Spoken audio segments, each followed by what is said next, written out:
Tom Rabbittt. Hey, what's up, man? Yo, how you doing? I heard you talking the other day. Do you want to talk about a different topic, or do you want to talk? Because if I have the other, like I have this guy, is that the one, or I have a couple of backgrounds, whatever you want to talk about. Well, let's talk about that guy. Let's talk about ERVs. What do you think of them? Do you think that they're evidence for evolution? I think it's strong evidence. Yeah, I think it's good evidence. I think it's probably the first bit of compelling evidence they've been able to muster in however many decades they've been doing this, 100 plus years. So does that answer your question then? What do you mean? Well, it says right there, why should I believe this happened? Well, because evidence isn't proof, right? Evidence is a vote in favor of. This is strong. I've got evidence that the Bible is accurate. If I show you evidence that the Bible is accurate, do you believe the Bible's accurate? It's proven. But the point is that proof is not your standard for belief. Right, if I asked you, if your neighbor comes over and says, hey, I got a new dog, or your wife says, hey, I'm going to go to the grocery store, or she went to the grocery, something like that, right? Do you believe your neighbor, or do you say, you know what? I haven't seen the paperwork. I want to see the plaster paw print. I want to see the photos. I want to see the Facebook timeline. I want to see video. I want to bring them over here, and I'm going to do a test on them. You don't. Well, let's do an apples to apples, and let's do an apples to apples metaphor.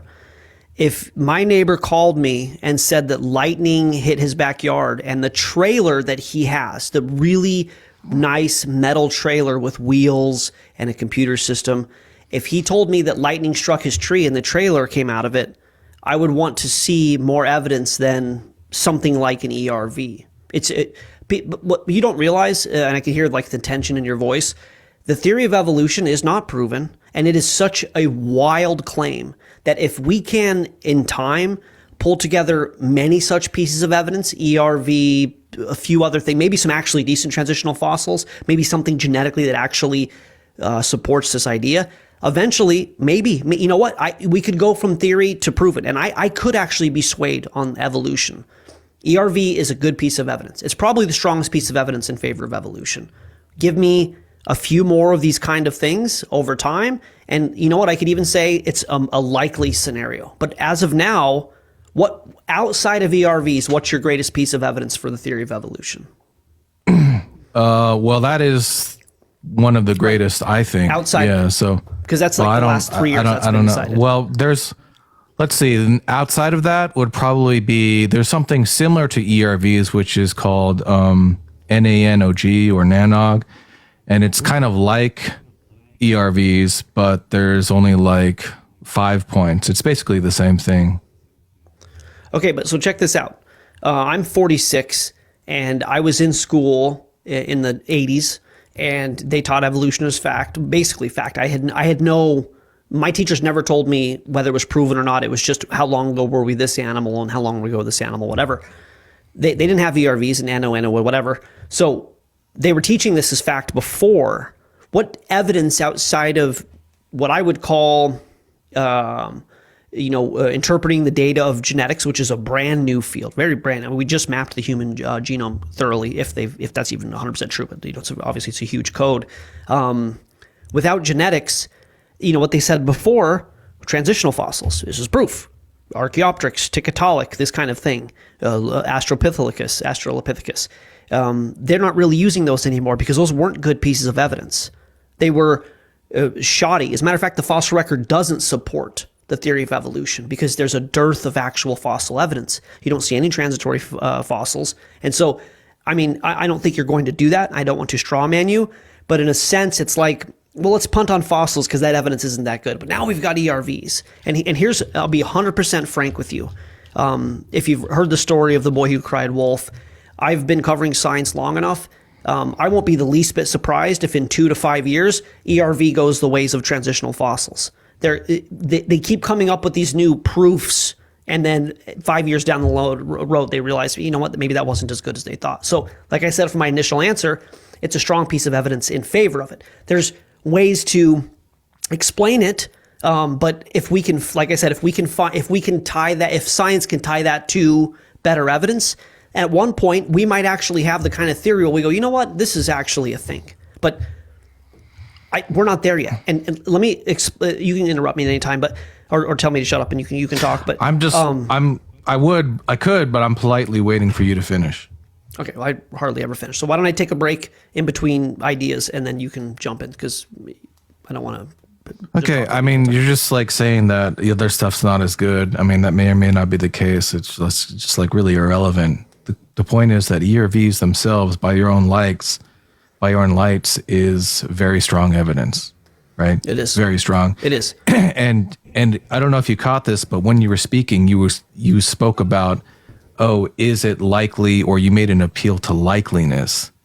And that's where ERVs as a hypothesis really shines, because as far as probabilities, the chances of us sharing all those insertion points with other great apes or other existing apes is extremely low, right? We're talking about huge, like one in huge numbers, yeah, not even comprehensible by you, right? It's a very small number. If these insertion points, if the data they are seeing, if what you're referring to, the change in the chromosome, or however specifically this works, if they are synced up and if they are caused by a virus, if this is the explanation, it is a very small chance that it isn't because there was either a descendant from that or that the virus interacts with us in the same way. However, the gene code is complicated, and we have what I would like to do, and the theory of evolution, science generally, which I can understand why materialist science really needs something here to really write home about. They're jumping all over this. I think that the correct approach here, scientifically, would be rigorously skeptical and say, this is a good piece of evidence. Let's build on this, or let's flesh this out a little bit more. An example is the Miller-Urey experiment 75 years ago is to this day the climax of abiogenesis, scientific, inorganic material creating organic material science. This idea of this could have happened. They did the experiment. They got the amino acids. It's in the textbooks. If I look it up right now, proof of abiogenesis, you're going to see the Miller-Urey experiment. 75 years later, they find out that the experiment was done with borosilicate glass, Pyrex glass, and that the borosilicate was the catalyst for the creation of the amino acids. And if they did the same test in not borosilicate, in a different material, Teflon or Kevlar or whatever else they did, I forget what they did it in, they didn't get the catalization. So it took 75 years. People thought that abiogenesis had been proven by Stanley Miller and Harold Urey. And it turns out that the experiment was mistaken. But if I could pull up an article and read it, and what science is saying is, you know what, we weren't rigorously skeptical enough. We really wanted this piece of data. We wanted this confirming data. And so we jumped on it for 75 years. And this has happened enough in science. Nebraska man, Piltdown man, Haeckel's embryos. I'm leery, and I have bias, and I'm on the other side. I don't believe that the theory of evolution happened. So obviously that's where my bias is going to go. But if I were to provide you with something like what I will here in just one second, I assume you're going to have an equal and opposite reaction to it. And I want to present this certain evidence to you, but before I do, I want you to counter what I said or interject. Yeah, I will attempt to counter it. So what you're appealing to is known as pessimistic meta-induction. It states something like, 90% of the scientific theories from the past have either been revised or discarded. And I wouldn't have guessed the number was that high, but yeah, that makes sense. Well, there's been a lot of science done. It's been going on for thousands of years, right? Mm-hmm. And that doesn't mean they've been completely discarded. Keep in mind, I said revised or discarded. Revisions can come in different forms, large and small. Right. So, it doesn't really matter, right? Because, first of all, I'm going to assume that someone like you thinks that the Bible is scientifically accurate, correct? Absolutely. Right. You think, yeah, what you said was absolutely. So whenever it says this, so when it says God, spread out the stars, you're like, boom, that's Big Bang. and you have a scientific explanation for what. So whatever, it doesn't matter. Whatever it is that's being described, the firmament, you have a scientific explanation for what that is, correct? As best as I know, I do. Yeah.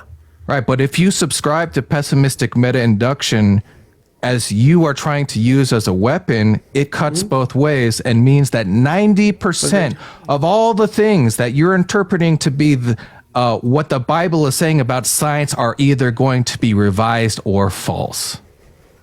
Yes, I agree with Excellent. that. Okay. That's very possible. Now, secondly, with regards to abiogenesis,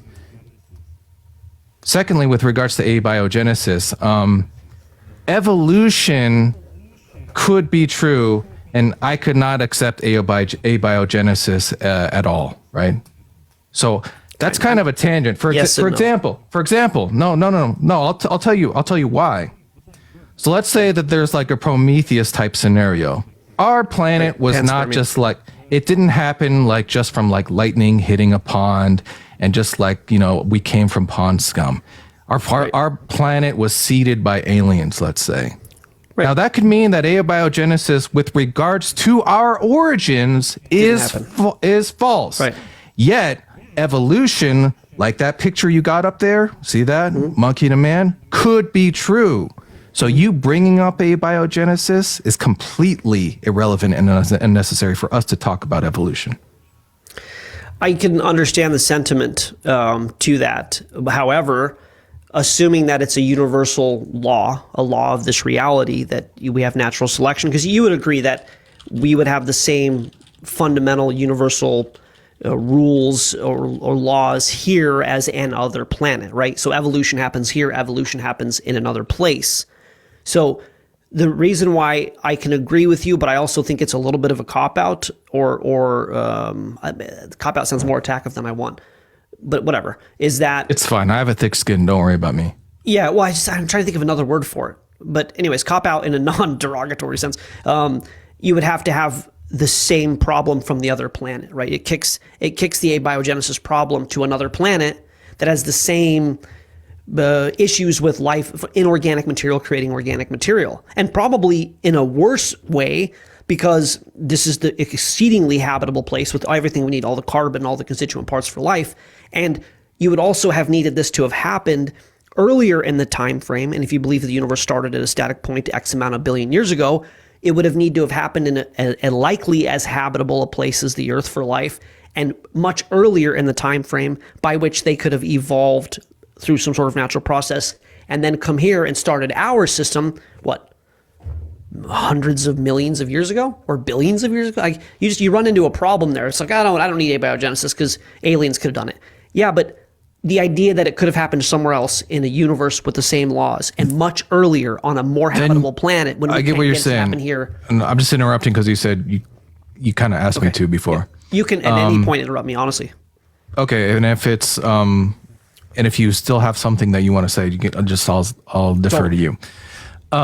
So yeah, I understand what you're saying is that you're saying like, okay, so you want to just basically kick the can down the road about how life did start. If the Prometheus aliens seeded us, then like, how did they come about? Did someone seed them? Or at some point you're going to have to appeal to some sort of like life coming and from much earlier. Things. It's easier for it to have happened here now or recently here than there much earlier, because you have to have. Well, I don't know that, and frankly, I just don't have to have a position on abiogenesis, and it's really just not important to the question of evolution. But like if evolution happens, right? But it is really important to you because, and I'll tell you why. If what happened there in your background, monkey to man, happened in that way, and the Bible's position is that it didn't happen in that way, then the Bible's false if you hold the Bible infallible, correct? Totally.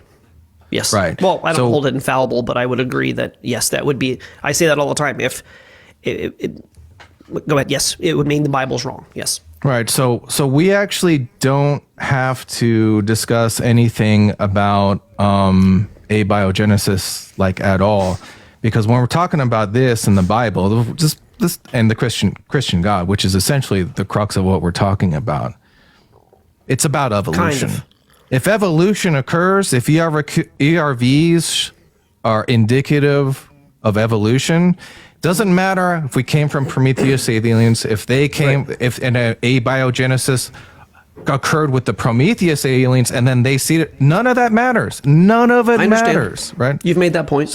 Right. Well, we keep coming back to it for some reason. So the point is that if evolution happened, Christianity's false, right? Yes, I would agree with that. And you said that evolution, with regards to evolution, ERVs are very good evidence for that.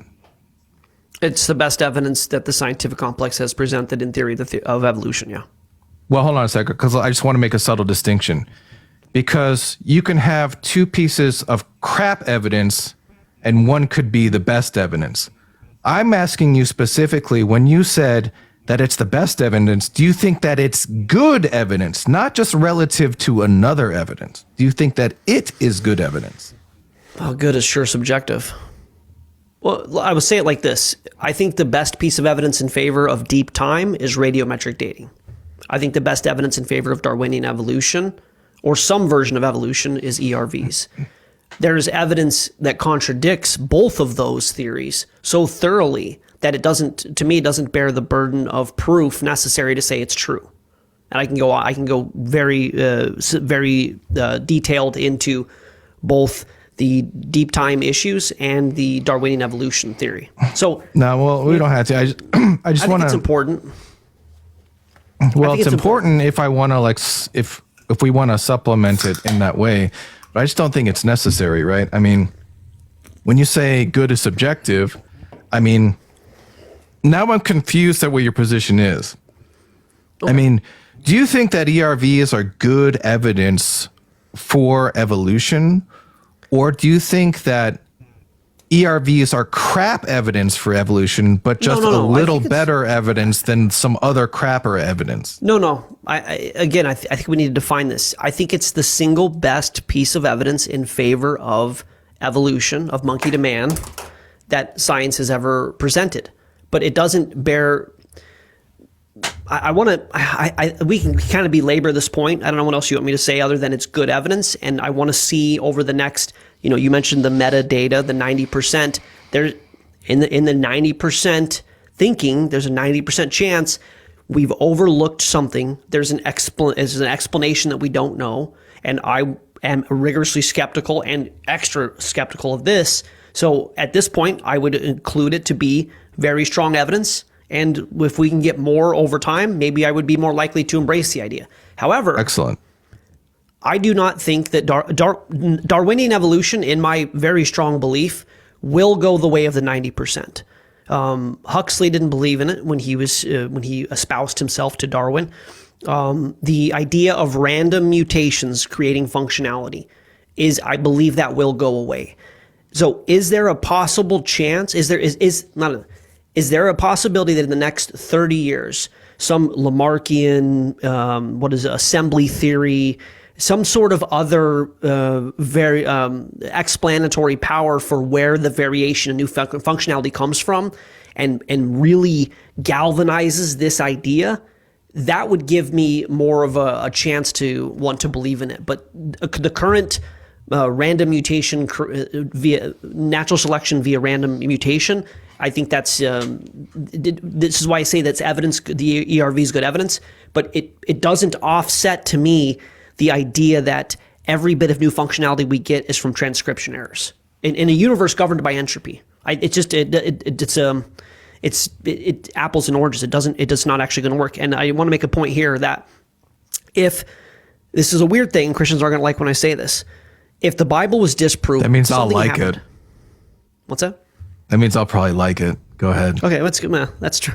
I walk a middling ground where I upset a lot of Christians, and I don't mean to, but I'm a secular, contrarian person. I'm religious. I don't go to church personally. I see a lot of problems with organized Christianity, but I love the God of the Bible, and I believe in it 100%. I believe it very strongly. 100% is probably a strong word. Anyways, if Amen. The Bible was disproven... Sorry. That's cool. I don't know that.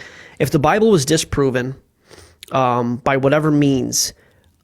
it would not in any way make me think tomorrow that evolution is now true. This is a very important distinction that I need to make. I'm so thoroughly skeptical of Darwinian evolution, and really, it's the whole story. It's materialism. I'm so skeptical of the secular, scientific, materialist creation myth that it would take quite a bit to sway me over to thinking that it's tenable at all. And this is the creation of the universe, how the galaxies formed, how the Earth formed, how life happened, and this whole thing. I don't believe it at all. And so it happens that I believe in the Bible, and that's a hand and glove fit. But if the Bible is disproven, whatever, something like a real, like Allah shows up, he's like, you guys are stupid, I'm God. And I'm like, holy shit, I wouldn't have ever guessed that. Then I'd be like, okay, I still don't believe in evolution. That's where I'm at. So I believe in the Bible on its own weight and merit, and I disbelieve in evolution, and they fit together, but they're not mutually dependent. Yeah, I mean, it seems like you want to like sort of appeal to like all these other unanswered questions, and like, I mean, I already kind of said they all factor in. Well, I mean, not for this though. Like, I mean, you kind of agreed with me, like in this case about this very focused topic we're talking about. If evolution happened like it did in that picture, Christianity's false. We don't need to know about abiogenesis, the origins of the universe, cosmic bodies of this and that nature. We don't need to know any of that. But you want to bring all those unknowns in and say, we don't know this. You want to kind of like make it harder than it has to be. But for this, what we're talking about, we don't have to. You want to make it easier than it has to be. No, you do have to. They're all fit together. You can't have evolution without deep time. Can you? Can you have this in 7,500 years? I mean, like, are you talking about like logically possible? I suppose so. No, it's not. You know, it's not logically possible for random mutations to take us from tadpole to humans in 7,500 years. That's not. We know that's not. It could happen in one generation. See, now you're on the exact same. We're on the same aisle. You're on one side. I'm on the other. You're just be doing the same. I mean, like, I'm suspecting that you're just misunderstanding what is meant by logically possible, which is fine. So we can just like skip that. But I mean, it's just like. Just the answer is no, it's not possible in 10,000 years or 100 million years or 50 million years or a billion years. That's the reality of it. So to just like say, well, no, Darwinian evolution is true and the other things don't matter. They do matter, because if it turns out that the universe is younger than they thought, or that they were wrong about how it formed and how the important essential elements and minerals and all the things that got to the Earth got here, then the idea that the Earth happened through random processes and created life is out, and we don't get this. If it turns out that the Earth is younger than we were taught, you don't get this. I mean, a quick example. You know about the soft tissues in dinosaur bones, right? Because you're intelligent and you're well versed in this. Okay, so this broke paleontology, and they said it can't be. These things are 100 million years old.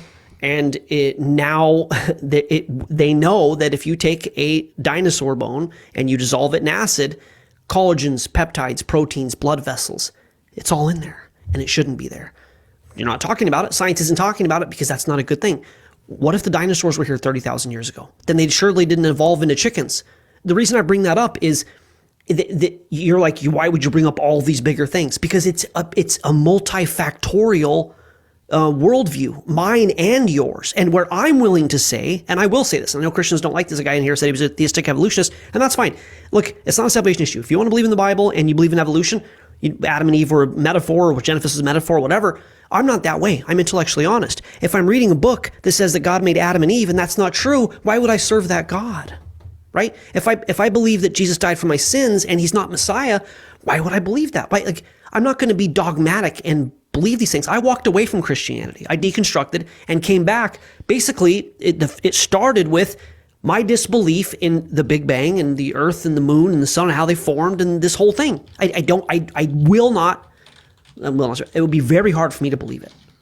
So, anyways, okay. All right. Well, I've taken up a lot of time. Let me I do want to ask you just one question, since I've kind of answered your question about why you should believe this happened. Blah blah blah. Are you game for a quick thought experiment?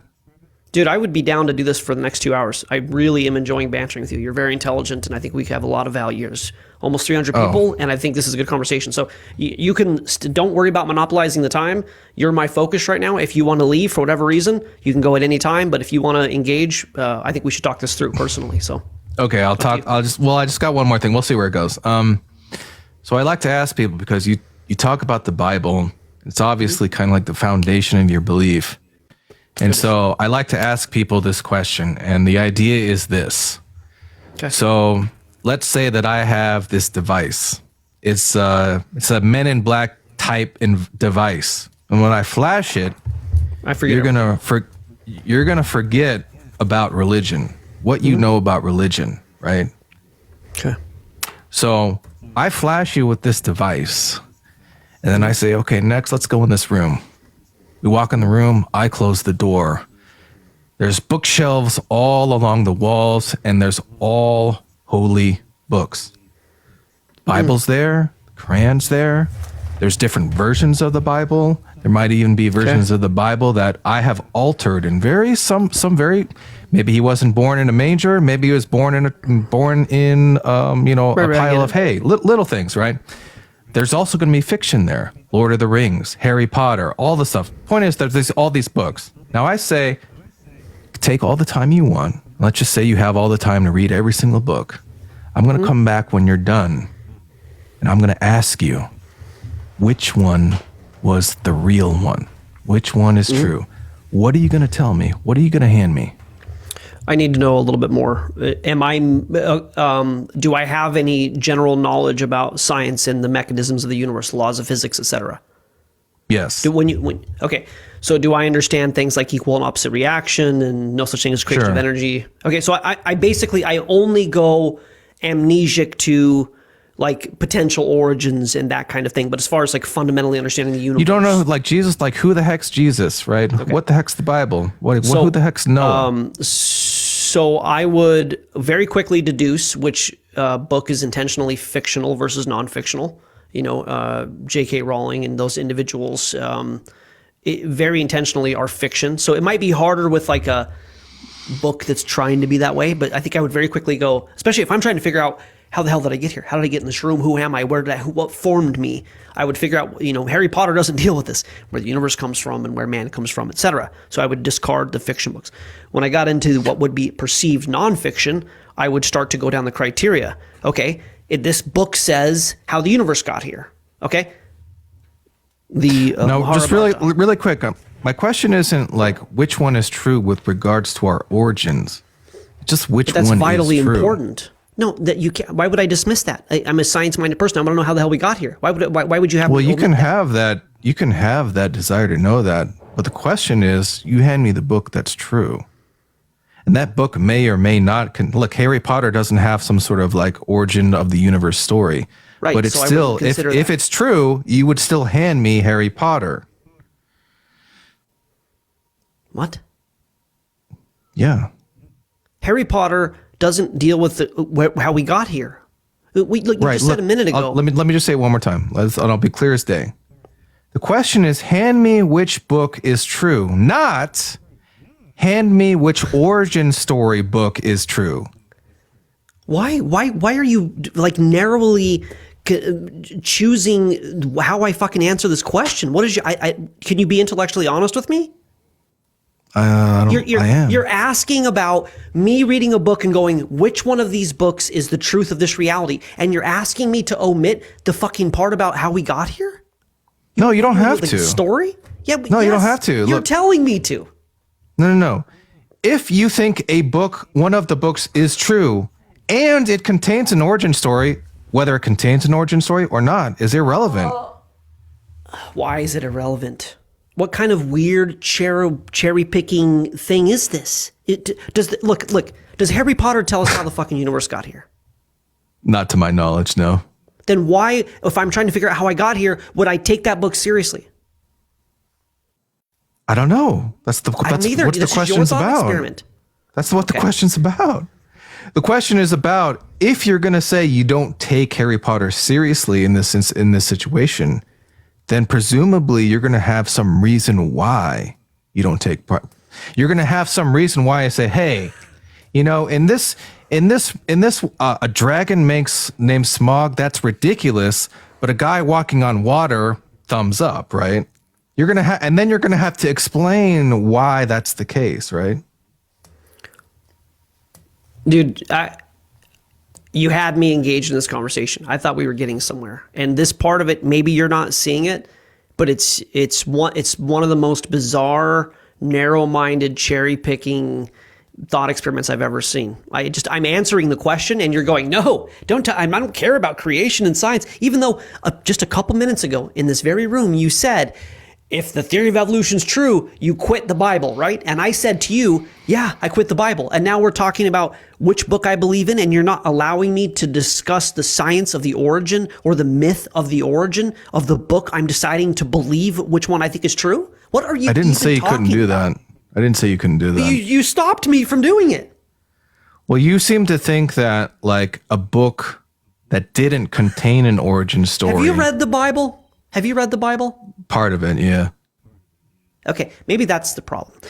In the beginning, God created the heavens and the earth. The earth was formless and void, and the Spirit of God moved on the surface of the great deep.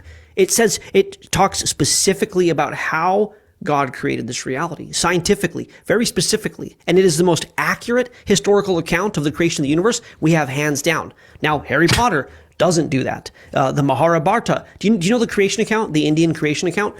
There was a guy named Vishnu who was riding on a snake in an ocean of milk, and a flower grew out of his belly button. If I'm reading that book and I go, well, you think I look at that and I go, probably, or you think I go, okay, that book's out too. You do this with all of if you were to give me all of the creation accounts of all of humankind, the only two that I would take seriously is Zoroastrianism and the biblical creation account. Those are the only two that comport with reality, with the universe as we understand it. Expanding universe, fully formed, as the James Webb is confirming, where the animals came from, trees begetting seeds.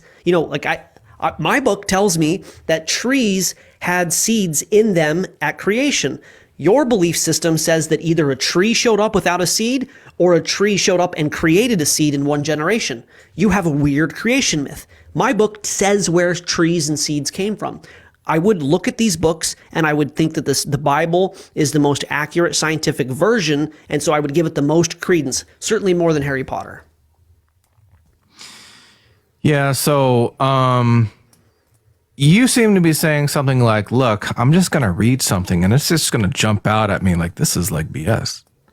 And so when the Muslim... Have you read them? This is an argument out of ignorance. Have you read their creation accounts? I have. Hold on a sec, because I wasn't finished, and I never said that you're just free to interrupt me because I was in the middle of a sentence.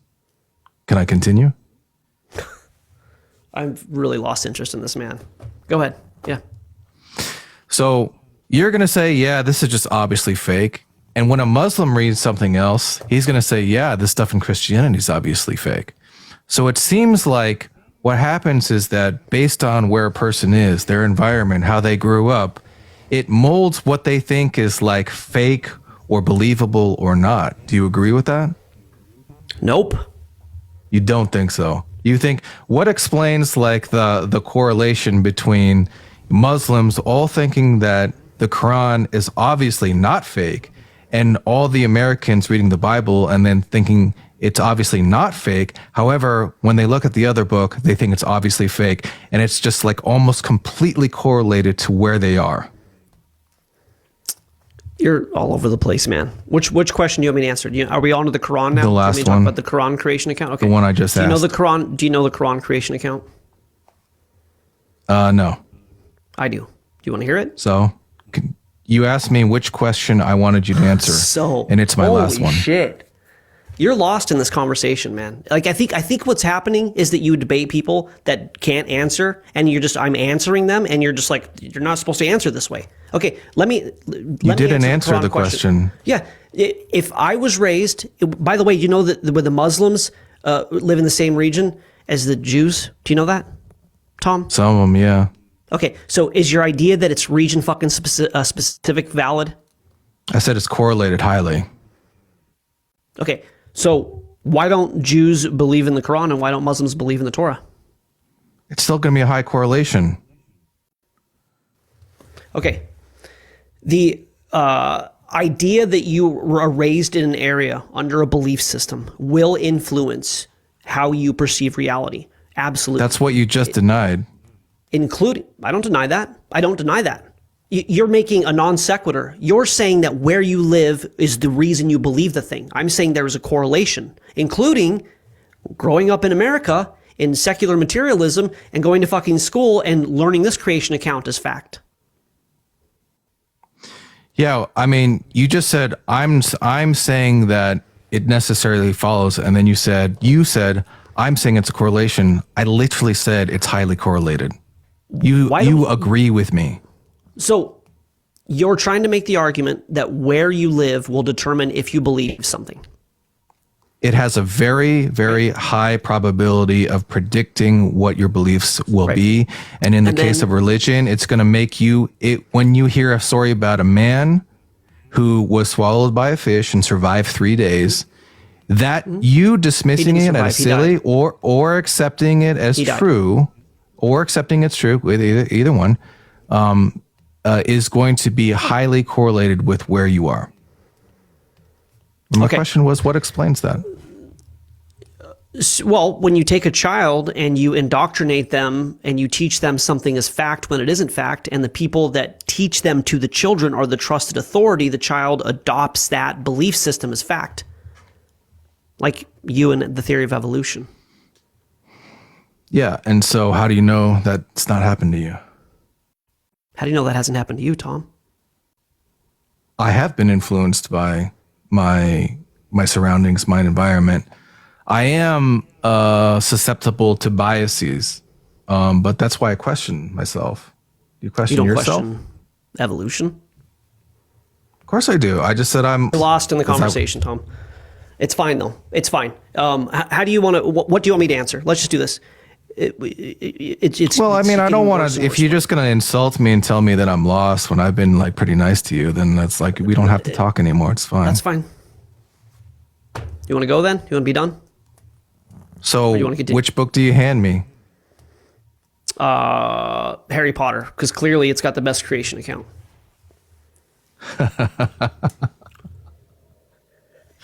You don't even let me answer the question.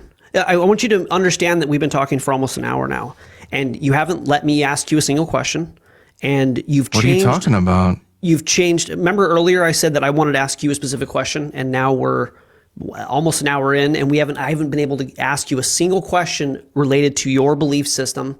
It's been it's not because I said you can't ask me. What do you think I said? It's unfortunately, I hate to do this, but you've been gish galloping. Are you familiar with gish galloping? Yes. And so I've been keeping up trying to answer your questions, and as I answer them, you pivot in the real time as I'm answering the question. You either change the framework or narrow the ability for me to even answer the question. And we've been doing this for an hour. And what's your question? Things like, okay, my question to you: the best piece of evidence for evolution currently is endogenous retroviruses. Very good. If I were to tell you that every single human being on Earth today with blue eyes evolved a mutation 6 to 10,000 years ago, exactly where the Bible said, do you think that would be a good piece of evidence that we came off of Noah's Ark 6 to 10,000 years ago in the Black Sea region around Mount Ararat? No, because the hypothesis that people got blue eyes 6,000 years ago is compatible with that just happening 6,000 years ago, or what you proposed. Okay, so let me explain it. You look confused. I'll explain it to you. Mm-hmm. If you have a hypothesis and like it's compatible either way, then it's not good evidence for one way, right? If you're saying one way, one explanation it could be is that this 6,000 years ago was because Noah and the ark, and that's where it came from. However, as I just pointed out, it could be the case, and it's completely compatible with the hypothesis that 6,000 years ago, through random mutation, whatever, blue eyes appeared. Okay, so that's why it's not good evidence. But it's not at all compatible that either we're misreading the gene code or that this in any virus affects primates, the same way in real time, or there's not some other compatibility with endogenous retroviruses. There's no other compatibility. It has to be that X amount of million years. No, I can think of logically possible solutions, probably even better than a Christian could. I mean, you could just, like, for example, just accept that it's the case that the possible 10 million insertion points, and we share roughly 250 with like chimpanzees or whatever. Mm-hmm. The explanation for that is just pure chance. Okay. And then there's no problem, right?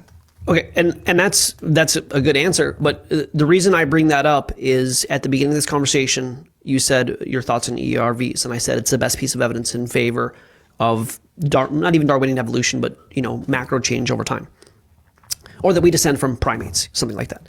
And I brought a similar idea to you, and I could go down a whole list of these kind of things. And I said, is this evidence in favor of it? And you said, well, it's not, because there's an explanation. The idea that your evidence, as compelling as it may be, is I should believe in evolution because of it, but my evidence is dismissible, I think is a little bit telling in the bias situation that we're both in. And I understand we're both biased. I believe in biblical creation. And I believe that our identical ancestor existing at also the same time. And I believe that not just the blue eye mutation happening 6,000 years ago, but also exactly where the Bible said. And also that civilization began in Sumeria 5,000 years ago, exactly when and where the Bible said. I think all of these are very strong pieces of evidence. I just did a whole series on Noah's grandsons. Wales, UK, is named, the language is Gomerag, and according to their tradition, they're descendants of Gomer, the grandson of Noah.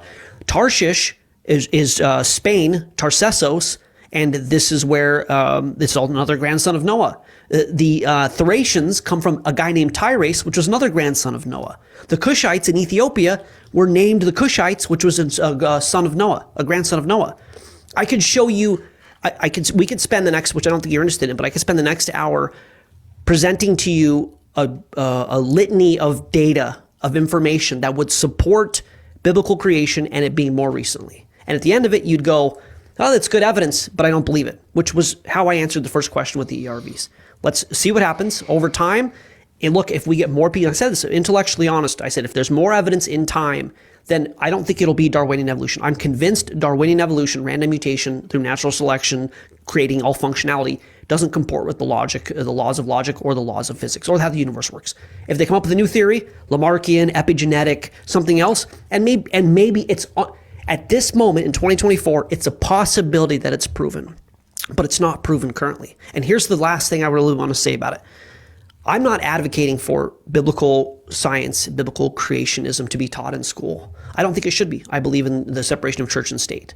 I don't think this creation myth should be taught in school. I think we should teach how science works. We know this equal and opposite effect, electromagnetism. We know how gravity works. We know how the universe works. When it comes to speculating when and where it came from and how it formed, that is a speculative origins belief system, and they should all be taught.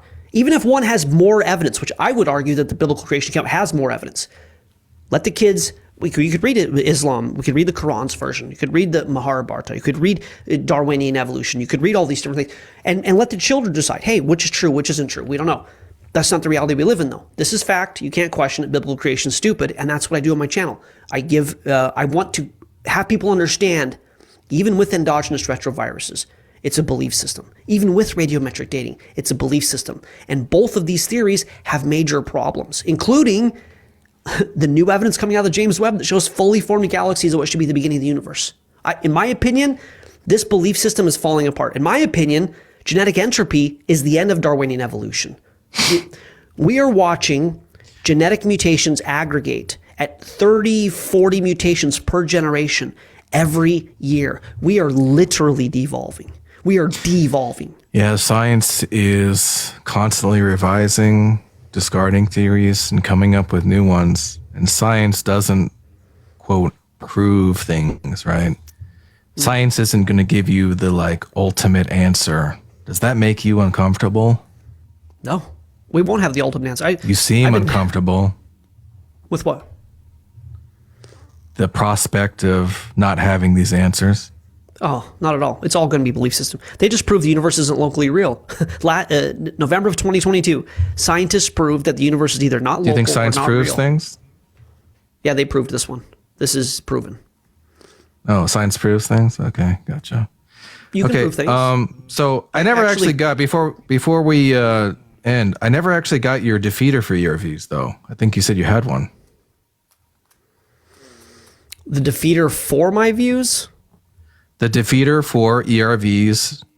The defeater. No. So I've listened to Donnie from Standing for Truth, and I've listened to a lot of the other young Earth creationists. Honestly, I think that I think it's, like I said from the beginning, it's the strongest piece of evidence for change over time, or us being related to primates, that has ever been found, derived, developed with the theory of evolution. And I'm curious to see over time if they add to it, or if it turns out being they made a mistake with something, or there was another explanation. I'm rigorously skeptical, and we'll see what happens. I mean, at this point, the ERVs doesn't offset. I know you said you don't want to think about abiogenesis, and you made a good argument as to why, but to me, abiogenesis has to figure in. Inorganic material creating organic material has to be a part of this, because we need that information, and information doesn't come from non-information. The fact that entropy always increases, that we are in a universe governed by entropy, the fact that mutations are increasing constantly, we see de-evolution, we don't see evolution. To me, these things are big enough that, sure, we have a piece of evidence in favor of ERVs. And you know what? Shit, maybe we find out that the cephalopods are our designers, and they're weird aliens, and they're running around fucking with the gene code, and that's what happened. And you know what? Something like that could happen down the road. But the idea that Darwin's beaks explains where compatible genitalia comes from, the idea that I don't know if you know this or not, Tom, but the current, actually, I'm going to ask it to you this way. Do you know the current belief, evolutionary belief, as to where breastfeeding evolved from? My wife we've got a 6-week-old, and she's breastfeeding him, obviously. So I looked into it. Do you know what the theory of evolution believes, what science is espousing with the idea of where breastfeeding evolved, how it evolved? No. They say that it's from the babies sucking the sweat off of the apocrine glands. Apocrine glands are in your armpit and in your groin area. So you have a situation where if you have a baby with no breast milk, the baby dies. And you have this problem all over the place with the theory of evolution. So they say, yeah, the baby would suck on the sweat in the groin and the armpits of the parents. And you don't think that a baby would live doing that, do you? You don't think that the newborn that we have would have lived sucking the sweat out of? I mean, what do you want me to say to that? Like, you think I'm like committed to like accepting it as gospel because some scientist said it? I mean, like, who cares? Jordan Peterson says that the reason women wear red lipstick is because of fruit. I don't have to accept any kind of like hypothesis that some guy or pseudoscientist comes up with. You know that, right? Right. Well, I don't know what you would consider a pseudoscientist. That's like Berkeley evolutionists. That's not like I don't know who you would call a pseudoscientist, but the point is, I mean, Jordan Peterson just like off the cuff, like just thinking of like why women wear red lipstick and just, well, because he's someone who came up with a hypothesis like that, and I don't accept it. Okay, but you don't accept it. So what's a better explanation for where breast milk came from? Why do I have to have a better explanation? Because it's in your theory, Tom. I'm comfortable not even having an opinion on that. And you professed that you're pretty comfortable not having answers too, right? Or was that wrong? We don't have answers. It's all belief. And you believe that. I sound comfortable. You do not. That's an interesting thing for you to say. I mean, that's fine. Maybe you just don't know me. Maybe I'm kind of an agitated, high energy guy, but science isn't going to prove how we got here and what we're doing here. It's always going to be belief. That's my belief. We're never going to know. We're never going to know. Yeah. What's the argument for that? What do you mean? Were you just going to say that, or are you going to like actually make a case for that? We're never going to know. Well, how the hell, when science is about observing and repeating something, how are we ever going to observe and repeat how the universe came into being and how life started? We're never going to know. No, you're the one who told me that science proves things. Okay, let's try. Okay. the breast milk thing. When you say, well, how else, or how are we going to know, or you're just appealing to ignorance Science or does prove incredulity. things. Science can prove things that are testable and repeatable, observable. They can prove them. I mean, I guess you could not say proven entirely, but you can. Yeah, they can replicate insertion points of ERVs in the lab. Okay. That was kind of okay. That doesn't prove that it happened. Yeah, that's right. It doesn't prove it happened. Yeah, that's right. Okay. Anyways, I don't want to go in the weeds there. The reason I bring up the breastfeeding thing is I want you to understand this. If you believe in blind random chance, mutations, transcription errors creating functionality, I know you don't want, and I understand why you want to just say, you know what, I'm talking about evolution, not where abiogenesis comes from, but you That's also, right. You know me. In your theory, you have to, I think if you're being intellectually honest, you have to say, okay, how did the egg come into being? You know, I know the chicken and the egg story. Because you think that ERVs is enough that you don't have to ask these questions anymore? If ERVs are true and evolution didn't happen, if ERVs are true and evolution happened and the Christian story is false, then not God world is true, right? Say it all again, because I don't want to agree to something that I didn't fully understand. Yeah. Do you think that, like, if the Christian God exists, some other God exists? Or do you think it's the Christian God or no God? Christian God or no God, yes. Okay. So Christianity entails evolution. And if evolution is false, Christian God is false. And there's also no other God. So atheism is true. I would agree with that. Yeah. Oh, absolutely. If the Bible were proven incorrect, I would 100% be atheist. I'm not a religious, spiritual guy that needs something. I'm exceedingly comfortable with the universe having come from nothing and us dying and being nothing. These things don't bother me. I don't go to church. I'm not a religious person. I'm science minded. So yeah, if the Bible wasn't true, I would be secular atheist 100%. However, the evidence, I know I'm biased, but the evidence in favor of the biblical account is much greater, in my opinion, than the standard materialist model. And it's one of the reasons that keeps me tethered to my belief system. I mean, I've done this for 3 years full time now. I've talked to every atheist. I've been attacked. I've been death threatened. I've been cursed. I've been shut down. I've gone through the ringer here. And many times I've thought to myself, yeah, I'm not going to do this anymore. Atheism doesn't entail materialism, right? Atheism doesn't entail materialism? It's predicated on materialism. No. What? Do you think Platonic objects are material? Plutonic objects being material. Platonic, as in Platonism. I can't. I wish I could answer that, but I don't know what. I guess I don't know what that means. Sorry. Like a Platonist is someone who thinks that there's like an abstract object that exists in some kind of realm or fashion, like the number 2. Are you redefining what materialist is? Nope. So are you an idealist? No. What are you? Probably I'd identify as a physicalist or something like that. Which is a materialist. Well, they're very similar, but they're not exactly the same. But it's not important. But the point is that one could be an atheist and not a materialist. In fact, I know a lot of them. So if you're an idealist, you believe that consciousness came before matter. So you can be an atheist and think that the consciousness died? Is it like a Nietzschean God thing? What is it? You could just be an atheist and you are a dualist. You think that the physical exists and you think that certain non-physical things exist too. Okay. Maybe perhaps like Platonic objects. Okay. What do you think all Platonists are theists? Come on, man. So I just looked up physicalist. It's the view that everything is physical, that there's nothing over and above the physical. That one does entail that everything is physical or material, to simplify things. But that's not your claim. Your claim was that atheism entails materialism. Atheism is a hypothesis on whether or not God exists, right?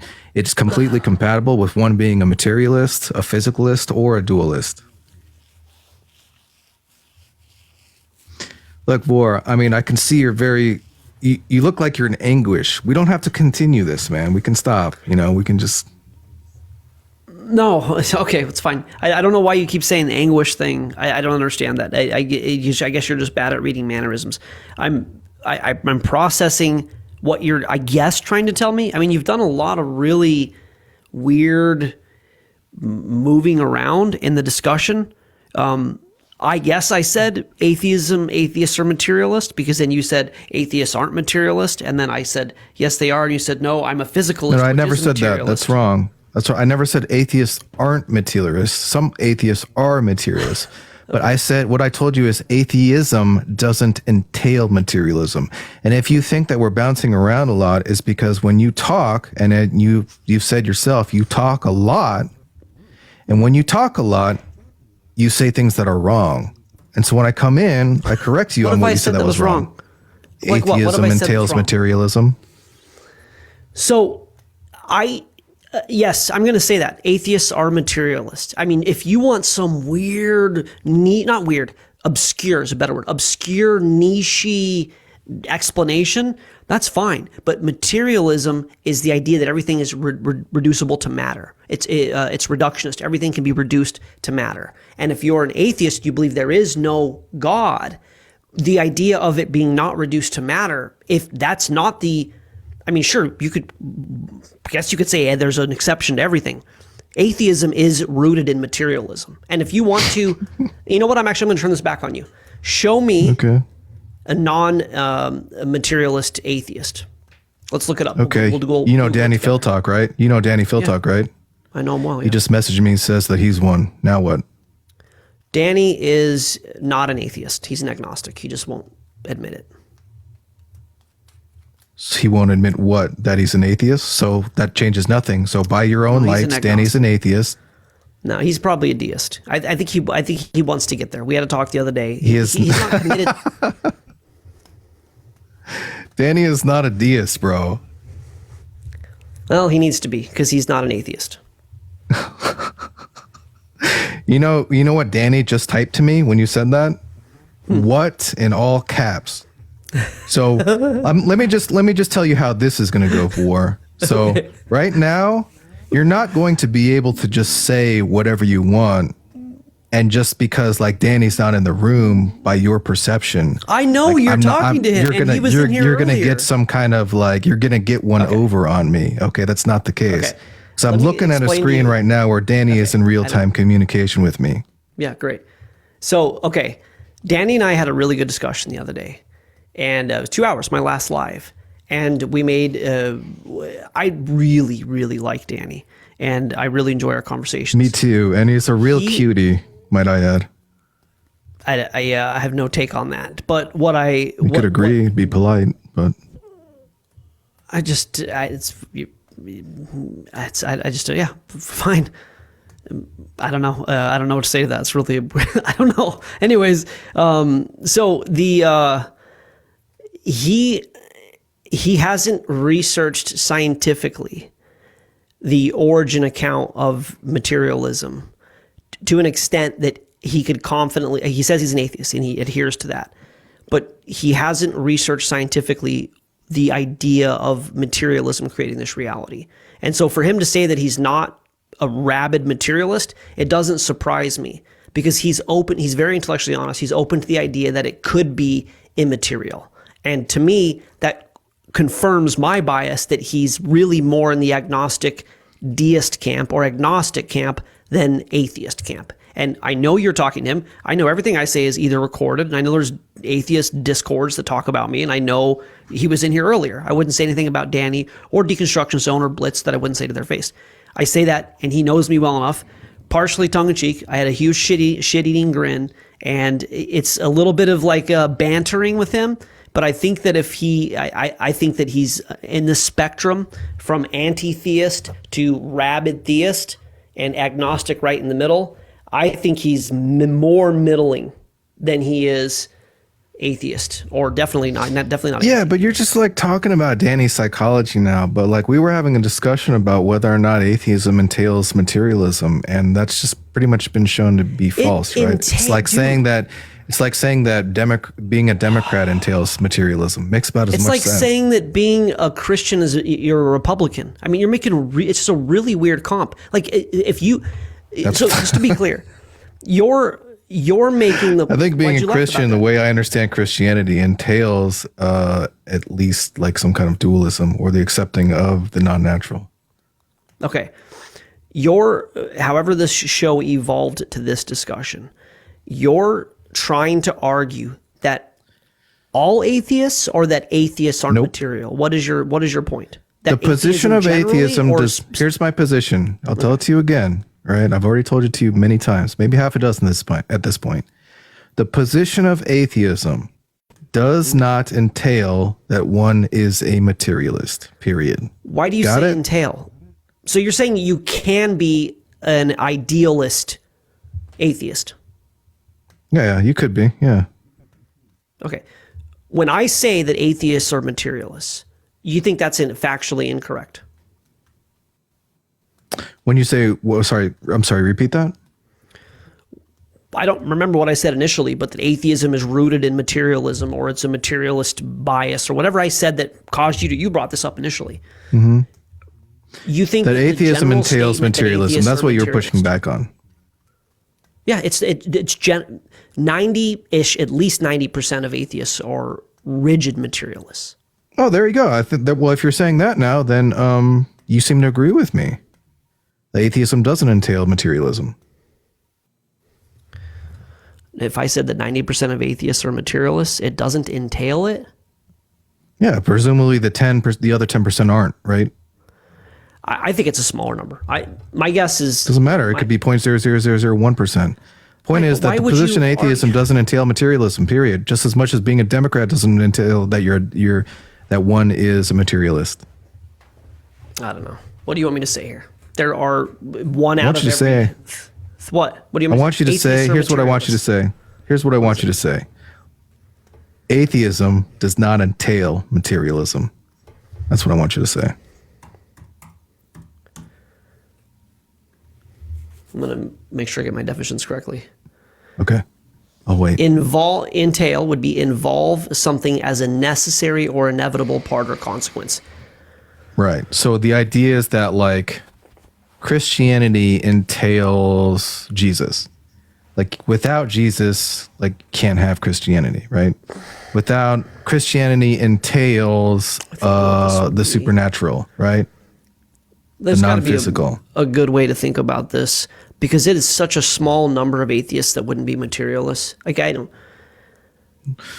Well, now you're just kind of like appealing to like the amount of people. You're doing some kind of like surveying of people's belief, but like I'm actually I'm making a point that's conceptual, right? Like the idea of how can you be a dualist atheist? How can you be dualist atheist? Why couldn't you be? Doesn't dualism have to do with good and evil? No.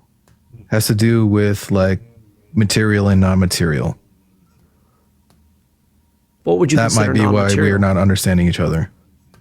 Right. So there is nuance here. Yeah, like the physical and the non-physical, right? Okay. So you're talking about like conscious dualism. Mind dualism is a type of dualism that is talked about a lot, and that's closer, you know. Okay.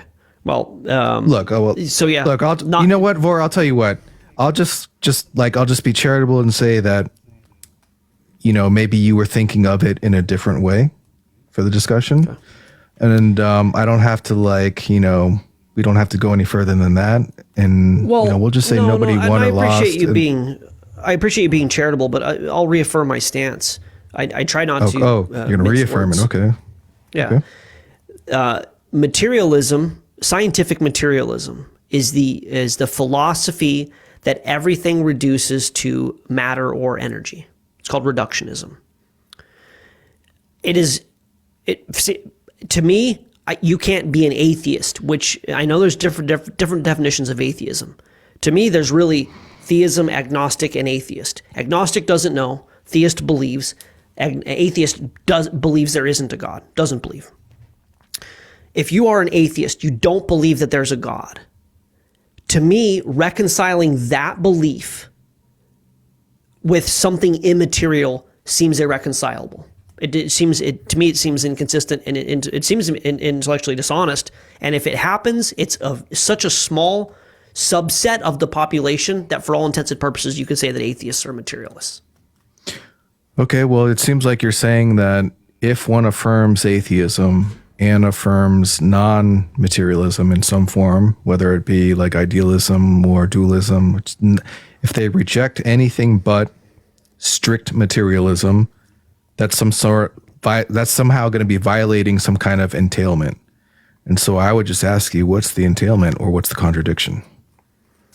Because I can illustrate that very easily with something like Christianity, right? So I'll just meet my own. I'll just like answer that question. Give me an example in a way that applies to Christianity, right? Okay. So I think that Christianity entails the existence of the acceptance of the supernatural. The reason because of that is that God is, like the Father, is not material. Right. Boom, done. So if you believe in Christianity, you're committed to that the non-natural exists, the non-material. Isn't the reverse of that true? If we're I don't understand how the reverse of that isn't true. If you believe that if you're a Christian, you believe that something supernatural created this. If you're an atheist, you believe that something material created this. Therefore, no, you don't an have to atheist is a think fucking that at all. materialist. To me, the example you used. Oh no. Well, VOR, you interact with a lot of atheists, and a lot of them do say that materialist or physicalist, but in a lot of apologetic spaces, right, you're going to encounter that. But I think outside outside of these apologetic spaces, people might have a view on the existence of God, and then never thought about whether everything is physical or if everything is mental, or if there are mental or physical things, right? So I think that all Tom is trying to say is that the question about the nature of things is everything physical or if everything's mental. And then the question of God's existence are two separate questions, and you can have different answers for either. Okay. I understand that logically, and Tom illustrated that, but to me, it's irreconcilable. I guess it would depend, and definitions are important, on what kind of immaterial substrate the atheist is referring to.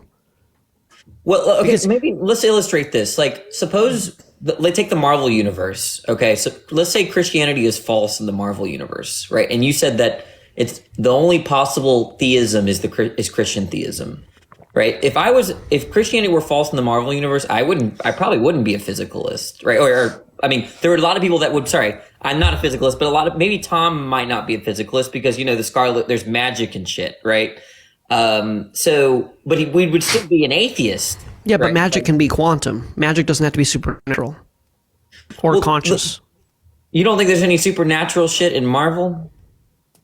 Marvel's not the Juggernaut derives his power from the Crimson Gem of Sidorak, which is by definition magical. End of discussion. Wait. So I'm trying to think the Marvel world's real to understand. Now, I said I wasn't going to dunk, but I had to. I'm sorry. And I regret it. I'm just saying that I would be an atheist. I think I'd be an atheist